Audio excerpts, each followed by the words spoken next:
नमस्कार, आप देख रहे हैं न्यूज 69 चैनल और मैं हूं आपके साथ अंकिता। चलिए रुक करते हैं खबरों की ओर। राजधानी भोपाल की आबोहवा को सुरक्षित करने नगर निगम लगातार प्रयास कर रहा है। शहर में फैले वायु प्रदूषण को कम करने के लिए नगर निगम अब भोपाल में सीएनजी सिटी बसों का संचालन करेगा। शुक्रवार को चिकित्सा शिक्षा मंत्री विश्वास सारंग, विधायक रामेश्वर शर्मा और महापौर मालती राय की मौजूदगी में 40 सीएनजी बसों को हरी झंडी दिखाकर रवाना किया गया। मालूम हो कि 300 बसों का टेंडर हुआ था, जिसमें 40 बसें आई हैं और आने वाले 3-4 माह के बाद और बस आएंगी। भोपाल में सभी रूट पर 315 सीएनजी बसों का संचालन होगा। इस मौके पर महापौर मालती राय ने कहा कि प्रदूषण रहित करने के लिए आज नगर निगम द्वारा बसों को सड़क पर उतारा जा रहा है। निगम के कार्यक्रम में पुष्पगुच्छ की जगह पौधा दिया जाएगा। पर्यावरण संरक्षण को लेकर नई पहल की गई है। उन्होंने कहा कि विकलांग और महिलाओं के लिए आरक्षित सीट रखी गई है। ड्राइवर और कंडक्टर को सलाह दी है कि इन बसों को अपनी ही समझें। वहीं विधायक रामेश्वर शर्मा ने कहा कि यह पहली और बड़ी मांग भोपाल की थी। दिग्विजय सिंह ने परिवहन विभाग को बंद किया था। परिवहन को शहरी और ग्रामीण परिवहन में बांटा गया। उन्होंने कहा कि बस स्टॉप पर ही बस को रुकना चाहिए। मिनी बसों की तर्ज पर कंपटीशन नहीं होना चाहिए। रामेश्वर शर्मा ने कहा कि ड्राइवर और कंडक्टर का पुलिस वेरिफिकेशन होना चाहिए। तो वहीं चिकित्सा शिक्षा मंत्री विश्वास सारंग ने कहा कि आज अनंत चतुर्दशी के दिन सभी MIC सदस्य पदभार ग्रहण कर रहे हैं। शहरों के विकास के लिए CM ने पहली बार अधोसंरचना विकास पर काम किया है। सारंग ने आगे कहा, शहरों के विकास के लिए काफी काम किया है। बसों के साथ छोटे परिवहन पर भी ध्यान देने की जरूरत है। भोपाल से संवाददाता आदिल खान की रिपोर्ट। वीडियो कॉन्फ्रेंसिंग के दौरान हम बाग सिमनिया में बस का 24 अगस्त को बसों की ओपनिंग कर रहे थे और मुख्यमंत्री जी अपने निवास से शायद हमारे साथ वीडियो कॉन्फ्रेंस में थे। उस समय मैंने डिमांड की थी कि चूंकि भोपाल शहर का जब विस्तार हुआ तो सारे स्कूल, कॉलेज, यूनिवर्सिटी ये शहर से बाहर चली गए, तो प्रतिदिन शहर का बच्चा भी अगर बाहर पढ़ने जा रहा है तो उसको भी बस की आवश्यकता है, और गांव का बेटा बेटी अगर शहर में नौकरी करने आ रहा है तो उसको भी बस की आवश्यकता है। इसलिए तय किया गया, केवल भोपाल नहीं, मांग भोपाल से उठी थी, तय यह हुआ कि नगर निगम सीमा से 25 किलोमीटर की दूरी पर जो ग्रामीण आबादी है वहां तक भी ये बस सुविधा दी जाएगी। उसी का परिणाम है कि ये जो सूखी सिमनिया शब्द लिखा है ये गांव है, लेकिन इससे पास में 2 किलोमीटर पर अटल बिहारी वाजपेयी हिंदी यूनिवर्सिटी है। ये बस अटल बिहारी वाजपेयी हिंदी यूनिवर्सिटी तक जाएगी। ये बस वहां तक पहुंचाई जा रही है। तो यहाँ से जो विद्यार्थी पढ़ने जा रहे हैं उनको सुविधा है, गांव से जो लोग यहाँ रोजगार के लिए आ रहे हैं उनको सुविधा है, और नगर निगम ने इस सुविधा का विस्तार किया है। हम उम्मीद करते हैं कि इस सुविधा को और धीरे धीरे विस्तार करेंगे और जो रास्तों पर बसें चलाई जा सकती हैं वो रास्ते पर बस चलाएंगे। एक बार मैंने BLCC के अधिकारियों को बुलाया था, अभी इनकी बस एक के पीछे एक है। हमने कहा कि बस को क्रॉस में डालिए, एक जा रही है दूसरी आ रही है। जब उस आधार पर हम इसको करेंगे तो हमें लंबा और टाइम पूरा एक करके जो है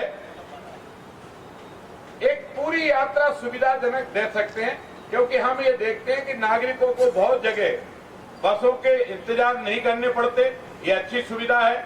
अब धीरे धीरे जो हमारे गांव लगे हैं 2-2, 5-5 किलोमीटर पर हमको ज्यादा सुविधा मिलेगी, तो हम उसका भी महापौर जी का धन्यवाद देते हैं कि उनने कम से कम इस आते से एक बड़ी सौगात दी है कि ग्रामीण क्षेत्रों में भी बस की शुरुआत होगी। अभी हमने बौरी से भी उसी के दौरान बस सुविधा शुरुआत की थी, तो बौरी से मंडीदीप उसकी शुरुआत हुई है।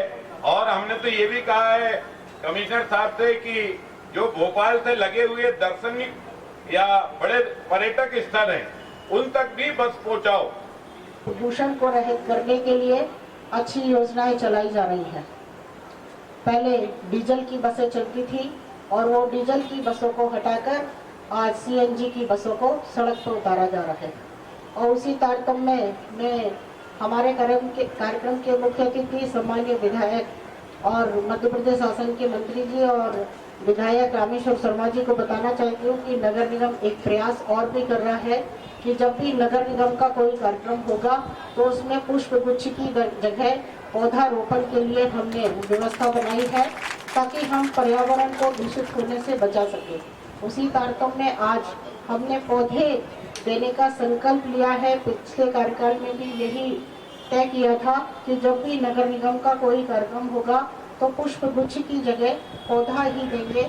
और हमारी ये योजना रहेगी कि आगे से हम पौधा ऐसा दें कि वो व्यक्ति अपने घर आंगन में कहीं लगा सके, और घर आंगन में लगाने के साथ साथ नगर निगम परिसर से ही, नगर निगम के द्वारा ही वो पौधे को खरीदे जाएं, तो कहीं न कहीं नगर निगम को भी सुविधा होगी। इस तरह की पर्यावरण को बचाते हुए योजना की है, और उसी तारतम्य में आज बसों को हरी झंडी देने के लिए 40 बसों को यहाँ से रवाना होगी।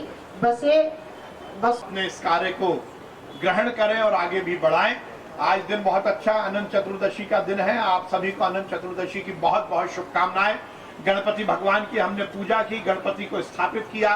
बाल गंगाधर तिलक जी के जिस उद्देश्य के साथ सार्वजनिक रूप से गणपति स्थापित करने की परंपरा की शुरुआत इस देश में हुई, अंग्रेजों के खिलाफ लड़ाई में समाज जुड़ सके और समाज के माध्यम से अंग्रेजों की लड़ाई को हम सशक्त के खिलाफ अंग्रेजों की लड़ाई को हम और सशक्त तरीके से समाज में उतार सकें, इस उद्देश्य के साथ बाल गंगाधर तिलक जी ने गणपति स्थापना का सार्वजनिक कार्यक्रम की शुरुआत की थी और वो परंपरा लगातार चल रही है। और इस बात की बहुत प्रसन्नता है कि कोरोना महामारी के बाद 2 साल बाद इस बार हमने त्योहार की वही रंगत देखी जो हम पहले देखते थे, और गणपति भगवान की हमने पूजा की। आज अनंत चतुर्दशी है। गणपति जी को हम आज विदा करेंगे संकल्प के साथ, इस भाव और इस भावना के साथ कि उनकी अनुकंपा हम पर बनी रहे, उनका आशीर्वाद हम पर बना रहे। और ये बहुत ही सौभाग्य का दिन है, बहुत अच्छा दिन है कि आज ही MIC के हमारे सभी सदस्य आज कार्यभार ग्रहण कर रहे हैं। तो गणपति के दिन ही कार्यभार ग्रहण हुआ है, इसलिए मैं सभी MIC सदस्यों को बहुत बधाई देता हूं। आज एक साथ सभी लोग कार्यभार ग्रहण कर रहे हैं और एक प्रसन्नता की बात है कि नगर निगम की एक नई और सौगात भोपाल शहर को मिलने वाली है। CNG बसों की एक लंबी सीरीज की आज शुरुआत हो रही है और निश्चित रूप से ये प्रसन्नता की बात है। इस देश के यशस्वी प्रधानमंत्री नरेंद्र मोदी जी ने शहरों के विकास के लिए एक अलग अवधारणा को स्थापित किया है।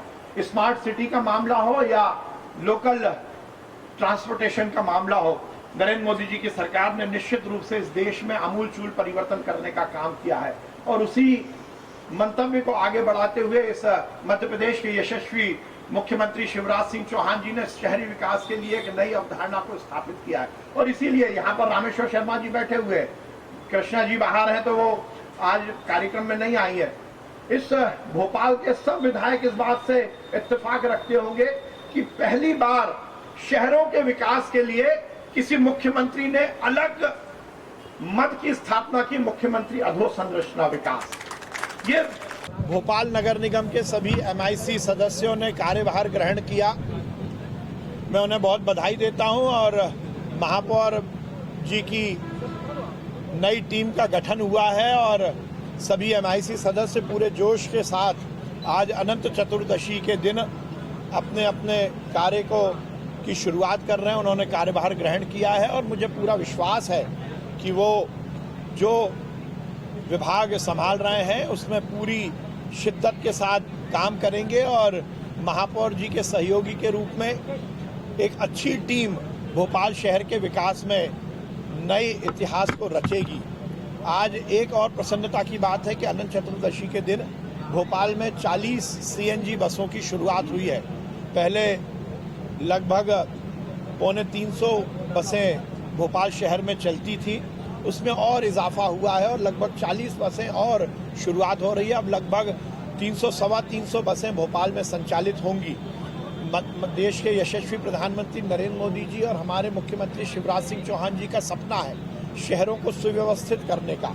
और यदि शहर के विकास की हम बात करते हैं तो लोकल ट्रांसपोर्टेशन, सरफेस ट्रांसपोर्टेशन एक बहुत बड़ा मुद्दा है और निश्चित रूप से इस तरह की बसों के संचालन से आवागमन भी सुगम होगा और शहर का जो ट्रैफिक है वो भी सुव्यवस्थित होगा। मैं नगर निगम भोपाल को, महापौर जी को बहुत बधाई देता हूँ। इसी तरह की और खबरें देखने के लिए बने रहे हमारे साथ, देखते रहिए News 69 चैनल। जब तक के लिए धन्यवाद।